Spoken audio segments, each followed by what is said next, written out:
మీరు నమ్మరు కానీ మీ చుట్టూ ఉన్న పీపుల్ మీ ముందు స్మైల్ చేస్తారు కానీ సీక్రెట్లీ మిమ్మల్ని హేట్ చేస్తూ ఉండొచ్చు. సైకాలజీ ప్రకారం అలాంటి వాళ్ళని గుర్తించే 3 సైన్స్ ఉన్నాయి. ఇప్పుడు అవి ఏంటో చూద్దాం. Sign number 1, backhand compliments. Example, ఎవరైనా ఇలా అంటారు, వావ్, నువ్వు ఈ ఎగ్జామ్ పాస్ అయ్యావా, నేను ఎక్స్పెక్ట్ చేయలేదు. ఫస్ట్ హియరింగ్లో అది కాంప్లిమెంట్ లాగా ఉంటుంది, కానీ డీప్గా ఆలోచిస్తే వాళ్ళు యాక్చువల్లీ మీ ఎబిలిటీని డౌట్ చేస్తున్నారు. ఇలాంటి కాంప్లిమెంట్స్లో ప్రేజ్ కన్నా సార్కాజం ఎక్కువ ఉంటుంది.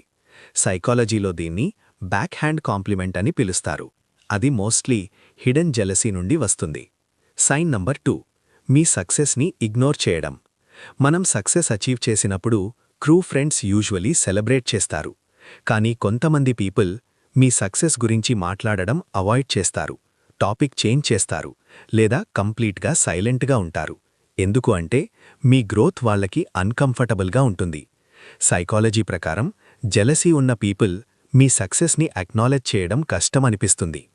Sign number 3, subtle negativity. Example, మీరు ఒక ఐడియా షేర్ చేసినప్పుడు వాళ్ళు ఇమీడియట్గా నెగటివ్ పాయింట్స్ మాత్రమే చెప్తారు. అది వర్క్ అవ్వదు, అది రిస్క్, అది పాసిబుల్ కాదు. కన్స్ట్రక్టివ్ అడ్వైస్ ఓకే, కానీ continuous negativity hidden dislike sign అవ్వచ్చు. ఎందుకు అంటే వాళ్ళు మీ కాన్ఫిడెన్స్ తగ్గాలి అని సబ్కాన్షియస్గా ఫీల్ అవుతారు. ఇంపార్టెంట్ థింగ్ ఏంటి అంటే ఎవ్రీ నెగటివ్ బిహేవియర్ హేట్ అని అజ్యూమ్ చేయకూడదు, కానీ రిపీటెడ్గా ఈ ప్యాటర్న్స్ కనిపిస్తే మీ సర్కిల్ని అబ్జర్వ్ చేయడం ఇంపార్టెంట్.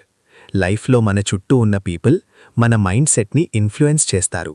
సపోర్టివ్ పీపుల్ ఉంటే గ్రోత్ ఫాస్ట్ అవుతుంది, నెగటివ్ పీపుల్ ఉంటే కాన్ఫిడెన్స్ స్లోగా తగ్గిపోతుంది. సో మీ సర్కిల్లో ఈ సైన్స్ ఎవరైనా చూపిస్తున్నారా?